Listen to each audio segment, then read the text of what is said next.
Meeting room type का रखा हुआ। Hello sir. हेलो।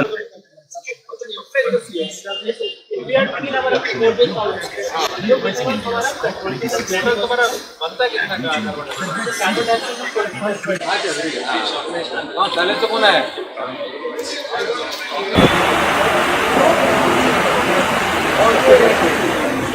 भेज पाऊंगा।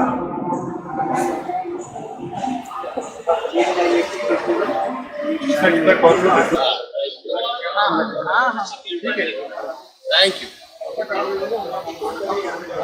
We are excited to announce a panel discussion by the key eminent personalities from industry and academic on the topic significance and role of decarbonization and infrastructure development. I take the pleasure to invite on the stage Shri Sushil Banerjee, CEO, Indian Iron and Steel Skill Council,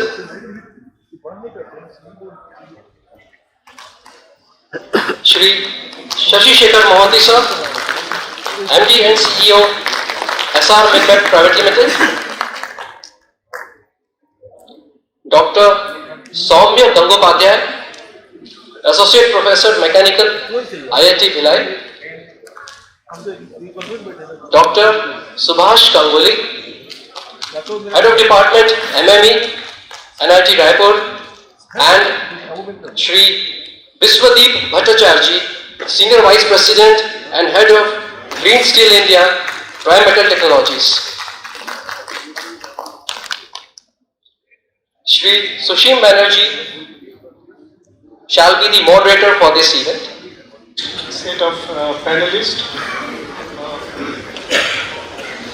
Mr. S.S. Mohanty, MD SR Midmet, Dr. Somu Gangopadhyay, Associate Professor Mechanical IIT Bhilai, Dr. Subhash Ganguly, HOD Raipur, and Mr. Vishwadeep Bhattacharjee from Prime Metals. The topic of today's panel is significance and role of decarbonization and role of infrastructure. Since I will be speaking a little later on role of infrastructure, my initial comments will be limited only to decarbonization, and the task for me has been set very easy by Mr. Mohanty when in the inaugural session he elaborated what is the current status of decarbonization and what we need to do. There are 2-3 things I just want to add so far as the decarbonization is concerned. This is a topic on which Government of India and various departments involved, they are putting a lot of emphasis on how to move from fossil based technology to non-fossil based technology, so that the relevant sectors like steel, cement, fertilizer, chemical industries, they emit less CO2 in the years to come, so that we achieve the target set by the Government of India of net zero by 2070. The transition from fossil fuel to non-fossil fuel, you must appreciate, and Mr. Mohanty has very elaborately said, that in our country, a very specific focus has to be made. The transition cannot be very much rapid as we have been seeing in Europe and US and other countries, even in UK. But the transition has to be just transition. In fact, that is the word that is being used by many agencies who are, in fact, I have also been attending a lot of, seminars, workshops, awareness program on decarbonization, and this is the word they have zeroed in, is that our transition in our country, a democratic country, has to be just transition. Because there are a lot of people who are dependent on the use of, coal, use of fossil fuel, and therefore the government as a,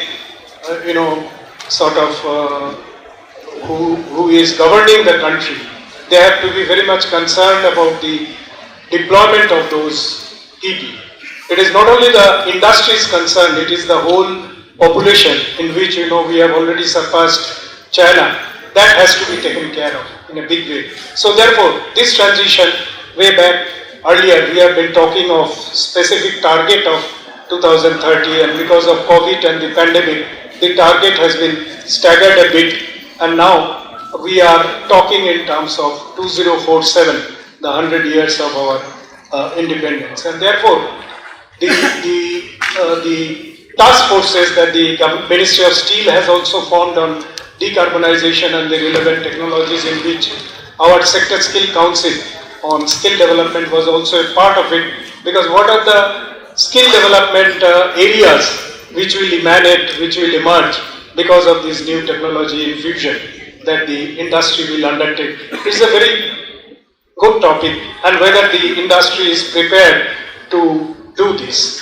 So basically, what the time period between now 2023 to 2070 has been bifurcated into three basic time period between 2023 to 2034, when the various technologies including beneficiation, pelletization, waste heat recovery, increasing use of PCI, all these technologies for blast furnace optimization has been suggested, and what the industry's large players are doing.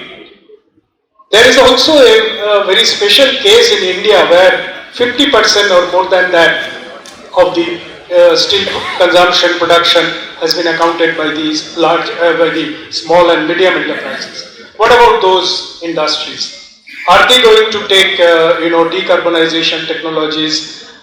But they are now, most of them, some of them, I will say, not most of them, some of them are now emphasizing the various energy efficiency technologies, like they are upgrading their ladle furnaces, they are upgrading their reheating furnaces, they are upgrading their continuous cast facilities, which are basically the part and parcel of the EAF and IAF technology that they have been pursuing. There are very different stages. However, for the large players, I would say they have gone ahead one step further, and that is why the period 2, that is 2034 to 34 to 2047, when the increasing use of scrap. This is a very, very hot topic now. What we have found that India has been importing about 9 to 10 million tons of scrap every year to bridge the gap between domestic consumption and domestic generation.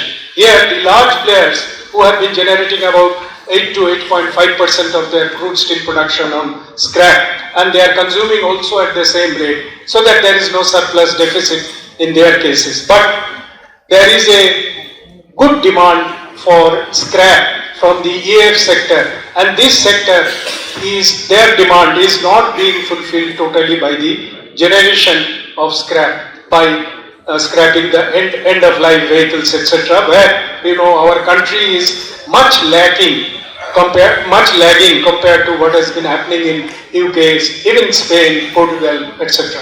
Because here the end of life vehicles is applicable only for the four-wheeler, whereas there are a lot of equipments, machineries in the household appliances, including railways. There are a lot of equipments much beyond their working life is still being worked, so that the internal generation of scrap has been very, very limited. So the second stage of decarbonization, where increasing use of scrap, will have a problem.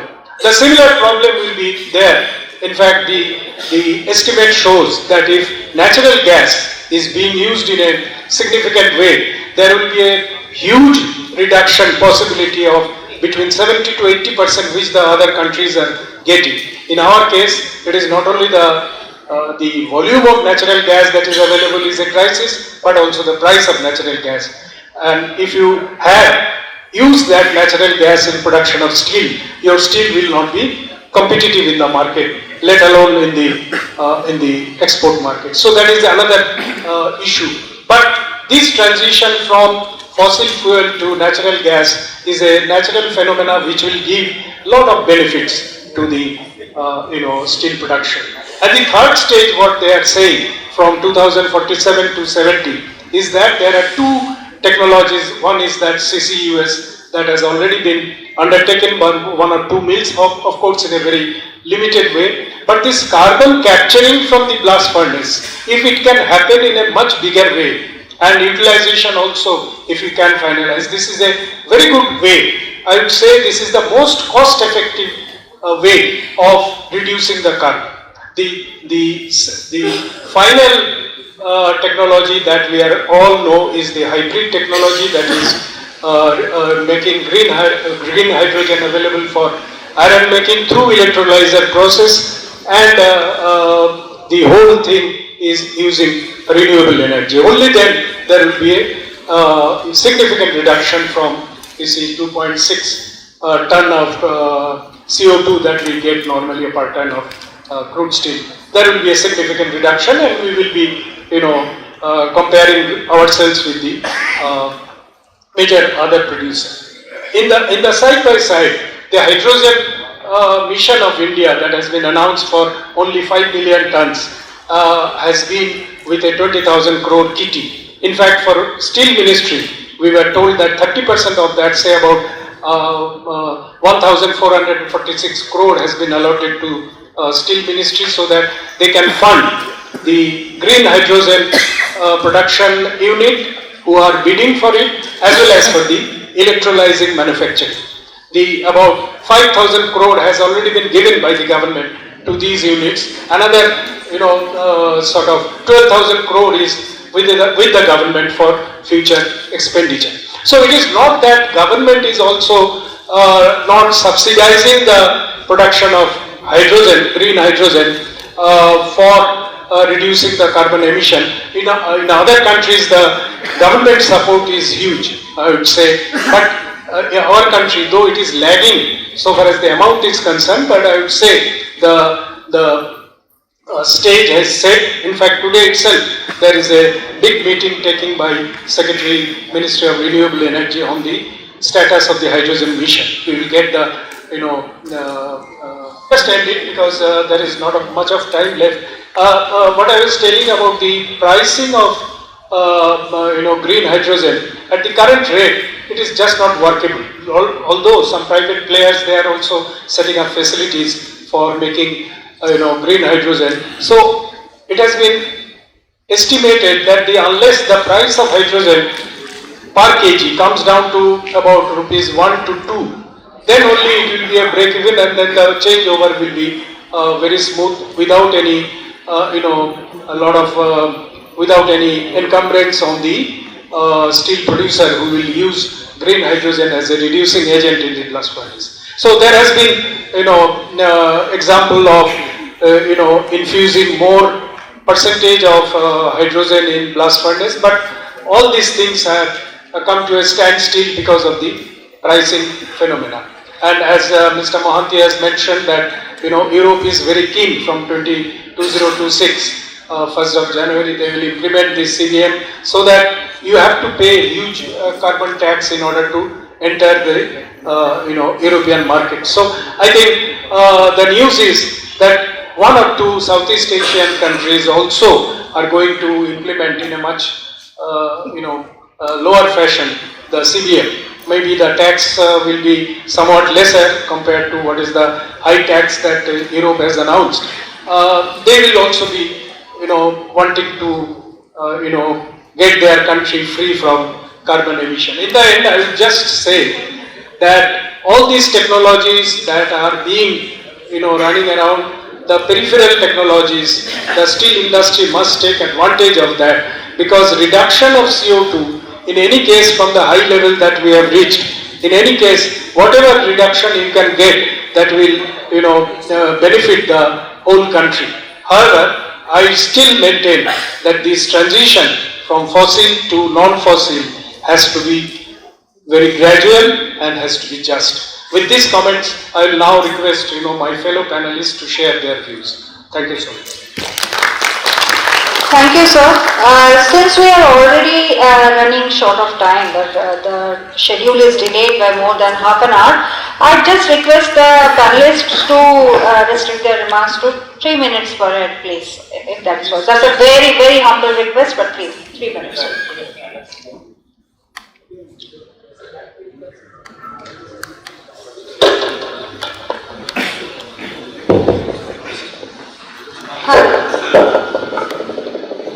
Just 3 minutes per speaker, please. Thank you so much. I request Dr. Somu Gangopadhyay, Assistant Professor Mechanical IIT Delhi. Is he there? Yeah, just 3 minutes please, if you can.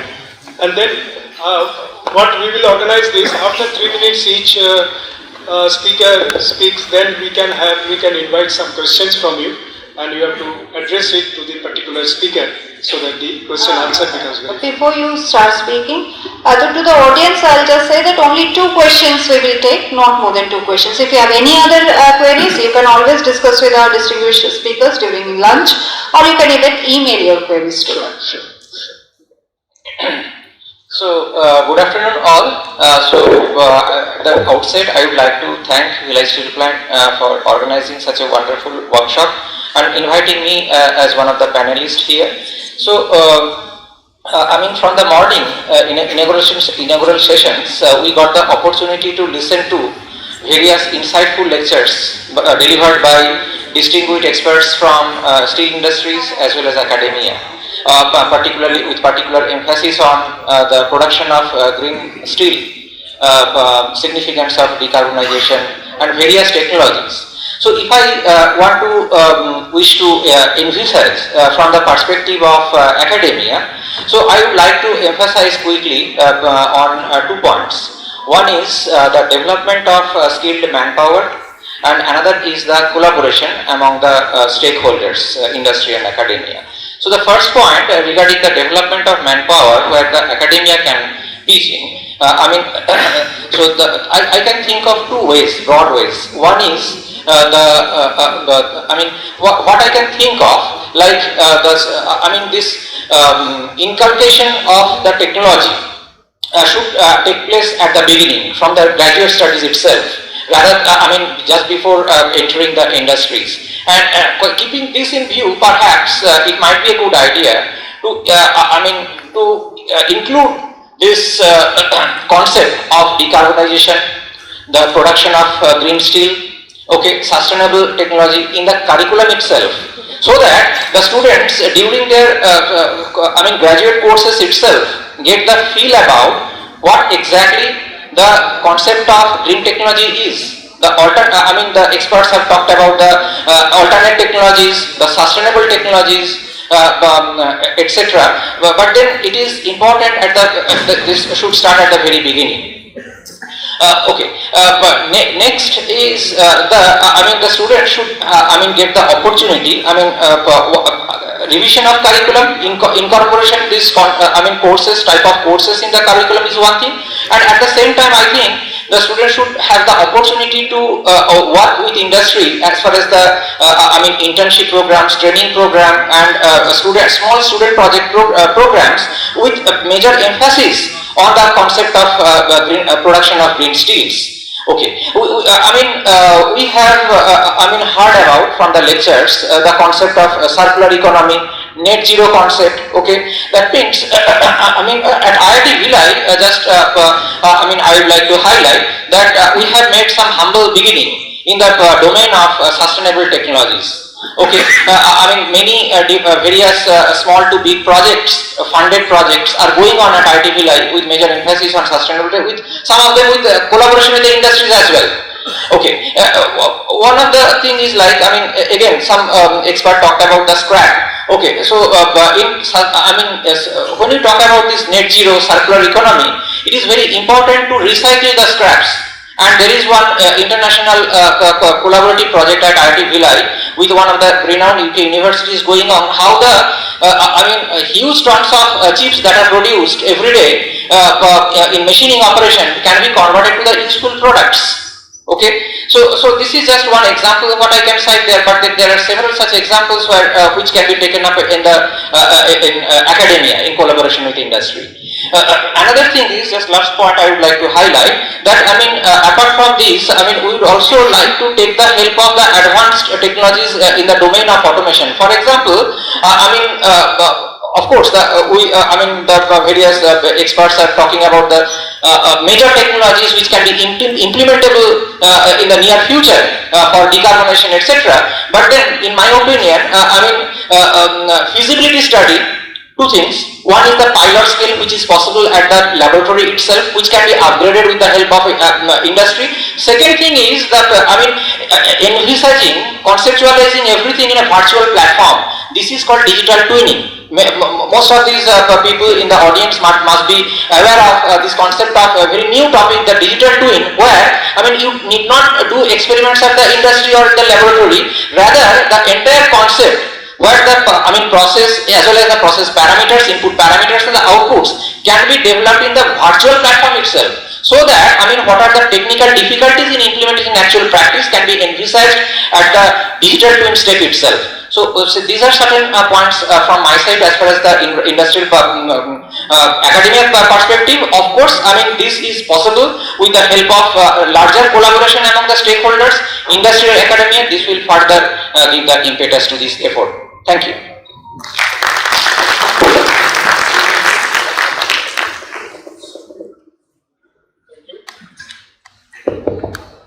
So now, may I request Dr. Subhash Ganguly, HOD MME, NIT Raipur, to give his thoughts. 3 minutes, please. Thank you, sir. I am Subhash Ganguly from NIT Raipur, Department of Metallurgical and Materials Engineering. Already my previous speakers established that decarbonization is the key factor as of now for the future change of this industry, the RINL steel industry. In this regards, that all the manufacturing sectors currently going through drastic changes in the age of AI, data science areas, right? And in this perspective, I think the decarbonization is the pivotal point, and which for this industry. So this, based on this pivot, that decarbonizations, it is the time to look into the infrastructure, which is the tool. So how to achieve this decarbonization level set by our national level and from global perspective. So the infrastructure is the tool where we have to go for review of different technologies, different infrastructures, and infrastructures concerns in 3 levels.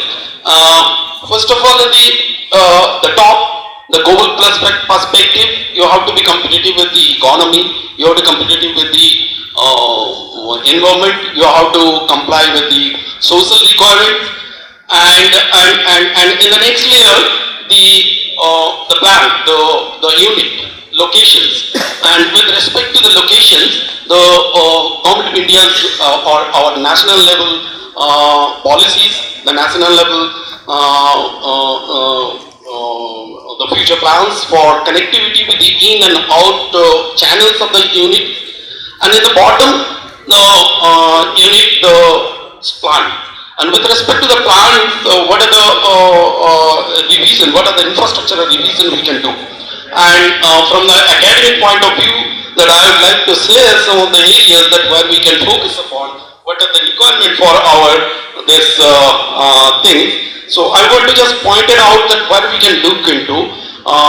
The first of all, we can think of the few points, the data analysis, the data and data science. We can focus more and more on the data and data science basis.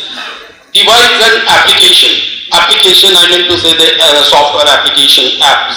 And automation, already my fellow member already mentioned the digital twin, where we can simulate the real world process, and parallelly we can look into so that an online correction of the process, if anything goes wrong, we can do so that we can optimize the process performance. And the data science and analytics platform should be established for every aspect, right? The safety ensure, then pollutions, then and many other aspects we have the scope. So, what are the actions required? So, in my opinion, the actions we should track emission of data so that we will be able to understand that where we are and what the actions should be taken in order to control the emission. And then optimizing the processes, process performances using data analysis. The data science platform is very, very important, and data science platform and the trained professionals for the data science from the transition from the conventional the manpower associated with this industry, and they should be upgraded, and there should be training programs, and there should be upgradation program, and in a minute. Then industry customized apps. Industry customized app software platform should be developed, and implementation policy should be developed, and the platform for safety alert, platform for tracking the security. The security part is important, so we have to look into all those things in order to achieve the one way to look into this decarbonization, reduction of decarbonization and the carbon emissions, and the infrastructure should be developed accordingly. With this, thank you very much. The questions are. Thank you, Dr. Ganguly. I now invite Mr. Vishwajit Bhattacharjee of Prime Metals to share his thoughts. 3 minutes, please. Yeah, thank you. Thank you for having me here. So I represent Prime Metals Technologies, which is a part of Mitsubishi Heavy Industries Group. We are a leading technology supplier in the iron and steel industry, as you are aware. So within the 3 minutes, possibly I can share my experience or our company's experience on the topic of decarbonization. See, as a part of the decarbonization journey, it's a long, winded journey, expressly mentioned earlier by the experts. We see this as threefold path. There will be a short-term path. The short-term path will need to focus on process optimization, asset optimization, and reducing the carbon footprint with best available technologies that already exist.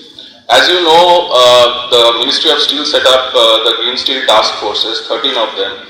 So I, being part of the task force on energy efficiency, green hydrogen and carbon capture, can share that we have already identified certain BATs, best available technologies, that the steel producers can implement in their plant, which can already reduce 25 to 30% of your CO2 footprint. So these are really the low-hanging fruits which you can target. In the intermediate path, of course, there will be a change in the raw materials, there will be a change in the energy scenario with hydrogen coming in. And that's where, as a part of the National Hydrogen Mission, as we know, there is a big task force already working on that. Some green steel projects already announced, as you may know, of pilot projects of injection in DRI and in blast furnace. By the way, Prime Metals, in partnership with Tata Steel, injected hydrogen in Jamshedpur blast furnace E, which was the second time in the world.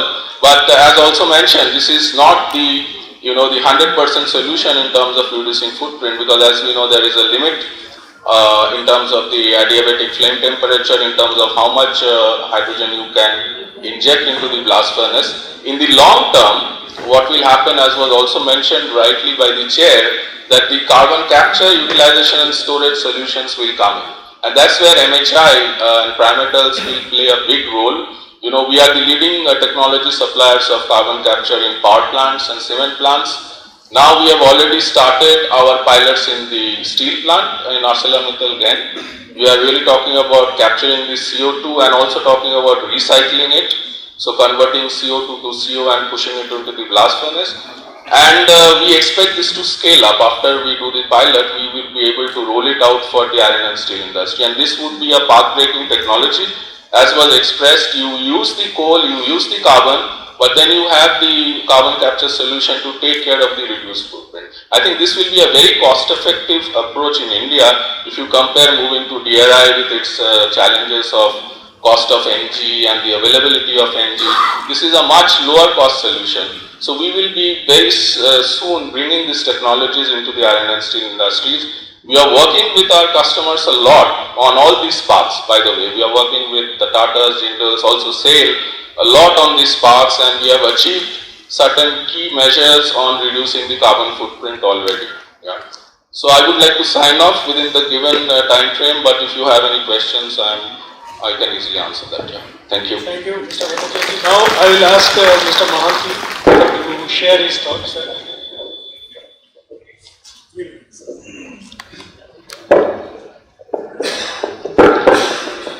Thank you, Susinda. I think you have already covered in the beginning the transition part of it. First of all, let me just tell you what you are looking for is a solution. Solution not ready-made available, as rightly told by environmental gentleman. And in fact, they are one of the important stakeholders. I would like all the equipment builders and technology suppliers are one of the stakeholders for this journey towards the decarbonization. So transition means basically we are talking about energy transitions. Energy from the fossil fuel to the renewables. How does it come? It comes over a period of time. Not only we are talking about steel, as I said in my last inaugural talk, we also should look for a huge infrastructure for the green steel field. Green steel doesn't come like this. Hydrogen doesn't come like that. It is the ecosystem. Hydrogen mission he mentioned about 20,000 crore is nothing, it's a pittance. But it's only a question of initiating the enthusiasm of the different stakeholders coming to the field and starting the supplying of the green hydrogen. So let me tell you the practical example that green hydrogen in Odisha right now, though the national has got a target of 5 million ton, Odisha state itself has now 2.5 million ton work has started. Land has been given, the technology has been tied up, the renewable power has been, PPA agreement has been met, because you just can't make a green hydrogen of electrolyzer without any renewable power connectivity. So all these things, renewable power comes in of course in a basket of power, Where another point I want to tell you for all the audience to note, when you talk about the hydropower, talk about the solar power, wind power, we also now started re-talking, as I said, resurging that initiative, we call it nuclear power. So there is one of the solutions that we're thinking of, and it is fast, it can come fast. And today when talking about this nuclear reactor in a modular size of 200 megawatt, 300 megawatt, the technology also has been provided in Europe, where you can go with nano nuclear power station having safety embedded completely. That means no question of having a fear that nuclear power can keep a disaster, just like Fukushima and all the things we have seen it. This is exactly another point I want to tell you to a point. What's the energy transition? In energy transition, time has come now to nuclear power, because the accelerated path, the road we have already chopped down, it will take some time. But if you add a nuclear there, this is a new dimension. You can reach faster. And then you have to also make that whether the system, our ability to attract private investment for a reserve item of the government, that is nuclear power station, can be allowed, because government cannot spend all the money to buy these nuclear stations. So already industry in Europe has started in the steel plant a small nuclear power station is very less footprint of the area is concerned. So in your in a brown field, in your green field, you can always think of doing it. That is one energy transition where nuclear can be added. Number two is, what is that advantage that if I go for a green, I should be able to get it. As I said in the beginning, OPEX per ton goes out of our budget. Who will buy your steel? So you have to create a market. Whenever you start a project today, you always find out what is the offtake. So if a steel doesn't get sold, you do not have any initiative to do that out. First of all, you get a support system through the finance. I have not told about the capex financing. Just like Sumita told about the European, they are getting government support. Here you are expecting government to support full-fledged in supporting your green initiative in steel. They have other areas to go. You are only talking about 7 to 8% of the emission. Think about 90% of the emission. Government if you spend everywhere the ecosystem to build up, it's not possible. So here the time has come now to how effectively the industry can be rewarded in terms of incentive schemes. Suppose you are certain percentage of power as you are going for renewable and using your making steel. What is the percent of reward you get at the end of the year? Provided you get your all the verification just like in government energy does it. So another thing which government is still thinking policies or PLI scheme in this term, it can be a revised scheme some later. So one is the nuclear power addition, second is the less fulfilled, another is basically PLI scheme. Third I can talk about the retirement phase of the old technology. Old technology doesn't go like this. I was just in this finding out in my while others are talking. You'll be surprised. The entire world produces 80 million tons, and how many blast furnaces being used for making it? 1550 million number of blast furnaces. How many India has got a furnace, total blast furnace? 147. Okay. Now this technology will grow slowly, just like Prime Minister said that they are going through the existing system and adding some of the hydrogen in the system, and to a great extent reducing the carbon footprint in the existing technology. As I said in the beginning, from 1.8 you could still come to 1 million ton, provided you increase from 10% to 20% in your scrap, you get a 25% reduction in the CO2. If you get a sinter plant total out, you get a 7% reduction in the CO2. Similarly, efficiency operation in every part of this, in the rolling mill, reheating furnaces. There is a technology, they say it out, if you are not putting water in the reheating furnaces, your beams are all water cooled. Dry reheating furnaces. And with the materials beams are made of, you are saving quite sizable reduction in the carbon dioxide. Every bit from your coke oven to the rolling mill, in existing furnaces, if you go on checking out, think something impossible which you have not done earlier. Think beyond the traditional. You will find out you will have to do that. People have proven it out. In Abu Dhabi, Emirates still operate in Abu Dhabi. There is one advantage, as I said, because they can still capture some 20%, 30% of the CO2 sent to the oil field. Today, in fact, in your stall, I was seeing that somebody is already using some, in ethanol making. That means whatever you are getting from your carbon dioxide, you can put it there in ethanol if they have supply. So, if you are able to have some oil or petrochemical complex nearby, you can always capture it and use them in a pipeline and for a use. So you have to also make a little bit of collaborative effort. Third point. So that is another point you can think of how industry, steel industry can never remain isolated, not only customers or the equipment supplier, but also utilizing your, in this case, emission waste. I don't call emission waste because waste we are recycling always. Here is the emission which is the value and CO2 which can be used. You can use another one. Arifman was in the audience talking about the biggest sink of carbon dioxide in the world. You know who? Anybody? Forest. Number 2, sea. Imagine how to effectively utilize this biggest sink in the world. 90% of the carbon dioxide added today are big sink in the biggest sink. You are doing a great job. After sinking only, you are still getting some billion tons of carbon dioxide. Try to imagine a carbon capture and storage is the best possible if you go to the deep in the sea and store it out. No area required in the footprint upon the earth. See, what is important is, what is important is we are now in the further an asset, technology, research, and all collaborative effort.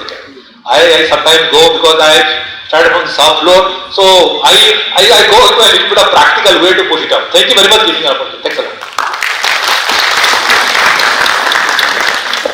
Thank you. Because of the paucity of time, the questions that we have promised, we can take it up in the lunch recess. So we end up the session. I hope you have enjoyed it. I must thank all the eminent speakers. They have really pointed out very significant things, ended up with Mr. Mohanty's comments, and you can all ponder over it and finalize your questions, which you can throw them out during the lunch recess. Thank you very much. Thank you very much, sir. Sir, please be seated. I would request our moderator, sir, to kindly present the mementos to the distinguished panelists.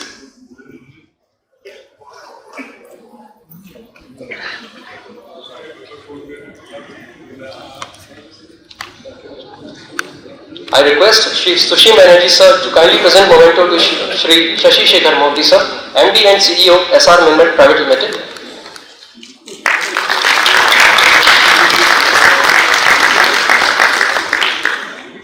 Sir is requested to present memento to Shri Biswadeep Bhattacharya, Senior Vice President and Head of Green Steel India Prime Metal Technologies.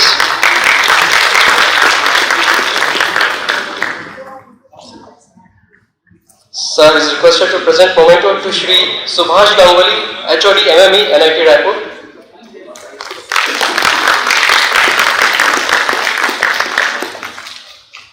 I now invite Sir to present memento to Shri Soumya Gangopadhyay, Associate Professor, Mechanical, IIT Bhilai.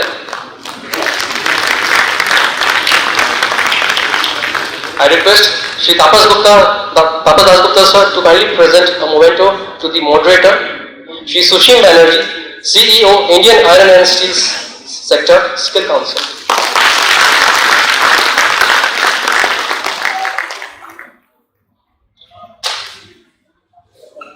Don't forget to like, subscribe and share the videos.